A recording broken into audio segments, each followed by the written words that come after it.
안녕하세요. 월세고스TV의 최영식입니다. 자, 오늘은 저희가 세법에 관련 얘기 좀 하려고 합니다. 특히 이제 임대사업자분들에게 요번에 시행령 바뀐 게 있는데 요것만큼은 알고 가자 해서 하나를 좀 설명해 드리려고 합니다.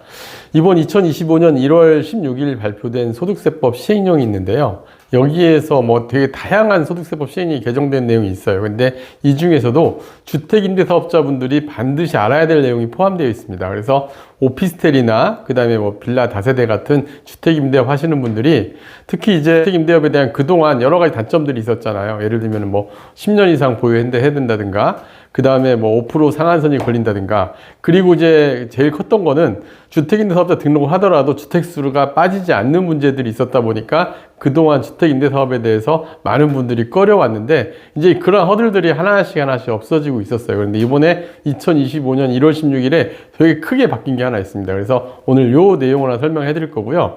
오피스텔이나 뭐 빌라 다세대나 이 임대사업을 활용할 경우, 특히 오피스텔 같은 경우는 무사업자, 주택임대사업자, 일반 임대사업자 세 가지를 선택해서 사업자를 등록을 할 수 있는데 최소한의 요 장단점들하고 그 다음에 요번에 바뀐 내용이 어떤 영향을 미치는지를 하나씩 살펴보도록 하겠습니다. 특히 이번 시행령 개정 후에 변경 전 변경 후 어떤 차이가 있는지를 제가 사례로서 하나씩 풀어서 설명드릴 건데요. 이게 금액으로 보면 굉장히 큰 금액 차이가 나요. 그래서 한번 요 내용을 가지고 자세히 살펴보도록 하겠습니다. 자, 먼저 오피스텔 소유 시에 사업자 유형별 장단점, 저희가 이건 예전에 한번 했던 내용인데 다시 한번 환기시키는 차원에서 주택임대사업자, 비주거용 일반 임대사업자, 그 다음에 무사업자 세 가지를 선택할 수 있습니다. 주택임대사업자는 가장 큰 장점이 소득세가 절세가 되고 부가가치세 면세 제도가 활용이 되고 그 다음에 양도소득세 주택수에서 제외가 가능합니다. 다만 조정 대상 지역은 주택수 제외가 안 돼요. 그 다음에 종합부동산세 합산 배제도 가능하고 이것도 조정 지역은 제외입니다. 조정 지역은 지금 현재 서초, 송파, 강남, 용산 요 4개 구에 해당하죠. 그 다음에 취득세, 재산세 혜택이 있는데 단점은 10년 이상 보유하고 그 다음에 임대료 5% 상한세가 적용되고 많은 분들이 모르는 빨간색으로 표시한 내용이 하나 있죠. 거주주택 비과세가 1회만 적용된다.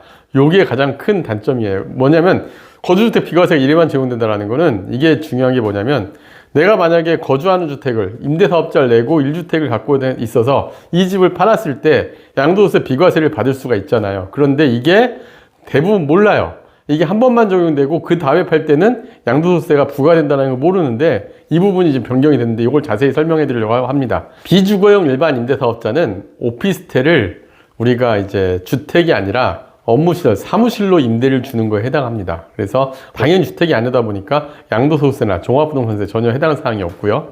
그리고 이제 업무용으로 뭐 세무사무실이나 이런 걸 입점을 시킬 때는 되게 안정적으로 받을 수가 있죠, 월세도. 그 반면에 단점은 대부분의 오피스텔은 주거용에 맞게 사용하다 보니까 임대가 좀 어려울 수가 있고 세입자가 사업자 등록하고 주거용 시설 제외 등 주택수 제외 요건을 강화하는 추세다 보니까 요거는 좀 안 맞을 수가 있습니다. 그 다음에 무사업자는 사업자 등록을 하지 않는 경우에, 이럴 경우엔 주택임대사업자의 약점인 10년 이상 보유한다거나 임대료 5% 상한 적용 같은 게 안 받을 수 있는 장점이 있는 반면에 이제 요거 단점은 주택수에 무조건 들어간다라는 거, 요게 단점이 되겠죠. 그래서 장단점 비교해서 여러분들이 나한테 맞는 걸 활용을 해야 되는데 오늘 알아볼 건 바로 주택임대사업자에 대한 어떤 혜택이 이번 시행령으로 바뀌는지 자세히 설명드리도록 하겠습니다.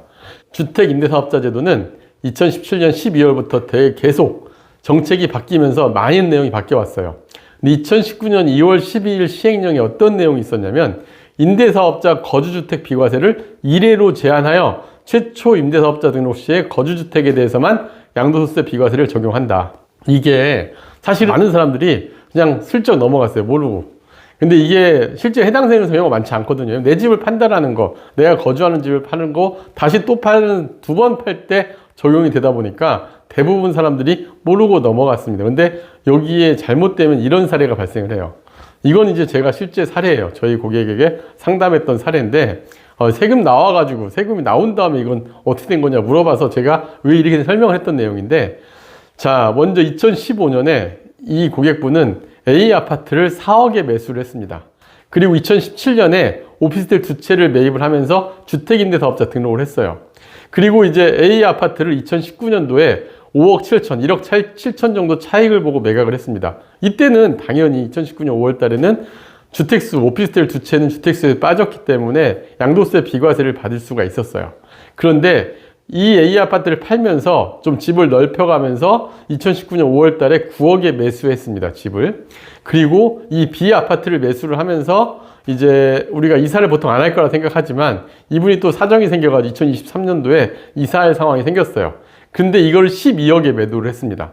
그러면 우리가 많은 분들 생각을 할 때 주택임대사업자 등록과 오피스텔은 당연히 주택수에서 빠지니까 양도세 비과세를 또 받을 수 있겠지 생각했는데 아까 양도세 1회 제한 이게 가장 크게 걸린 거예요. 양도세 얼마 정도 양도세를 내는지 한번 알아볼게요. 일단 비과세는 안 돼요.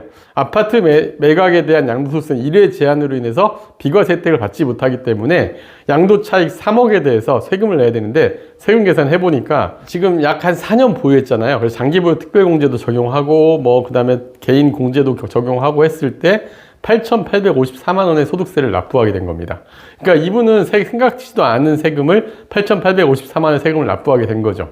근데 이게 요번 2024년 세법 개정 후속 시행령 개정안이 2025년 1월 16일에 발표가 됐는데 그 안에서 특히 주택임대사업자의 거주주택 양도세 비과세 합리화라는 내용이 있습니다. 여기 안에 내용이 보면 분명히 현행은 최초 거주주택에 대해서만 비과세 생애 1회로 제한한다 라고 되어 있던 거를 이제 이걸 바꿨어요.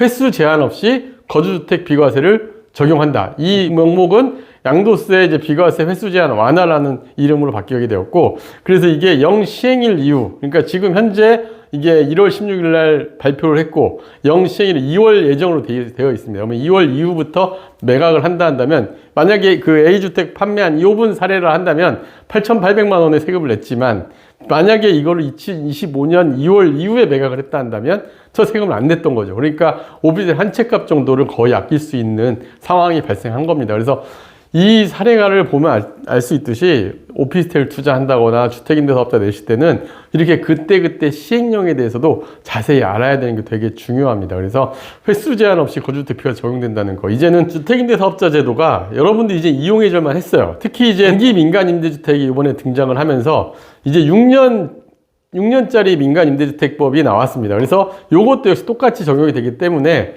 2025년 이후부터 주택임대사업을 하시는 분들은 저는 개인적으로는 주택임대사업에 대해서 한번 제대로 생각을 해보시는 게 어떻겠나 생각이 들고요. 특히 오피스텔 투자를 염두에 두고 계신 분들은 이 6년 단기 민간 임대주택과 주택임대사업자 제도의 시행령, 특히 소득세, 양도세, 주택세 제외 이 부분만큼은 반드시 챙기셔서 여러분들이 알고 있는 게 중요할 것 같습니다.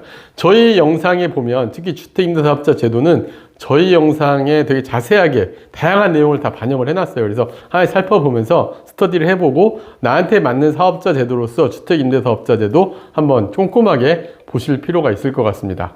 자, 그럼 주택임대사업자 등록 절차는 이렇게 이루어져요. 일단 먼저 매매계약서 작성을 하면 거주지 시군구청 주택과 주택임대사업자 등록을 해야 되는데 요즘 이게 홈택스로도 가능합니다. 그래서 이제 인터넷으로 가능하고 그 다음에 이제 임대차 계약을 했을 경우 렌트홈에서 전월세 현황 신고하고 매년 5월에 임대차 소득 종합소득세 신고 및 납부 그리고 부가가치세 면세사업자니까 부가가치 신고 대상이 안 된다는 거 요거까지 여러분들이 절차적으로 좀 알고 있으면 좋은데 자세한 내용 여러분 직접 해보시면서 하나씩 해보면 좋을 것 같아요. 특히 렌트홈 홈페이지는 여러분들이 자세히 살펴볼 필요가 있습니다. 그래서 그 내용 보면서 나한테 맞는 제도가 무엇인지도 이해를 하고 투자하시면 좋을 것 같습니다. 오늘은 2025년 1월 16일에 바뀐 소득세법 시행령 개정안 중에 중요 내용 하나를 말씀드렸는데요. 만약에 주택임대사업 생각하시는 분들은 이번 시행령 내용 자세히 살펴보고 얼마나 바뀌었는지도 자세히 알아보고 여러분들이 사업자 선택을 하시면 좋을 것 같습니다.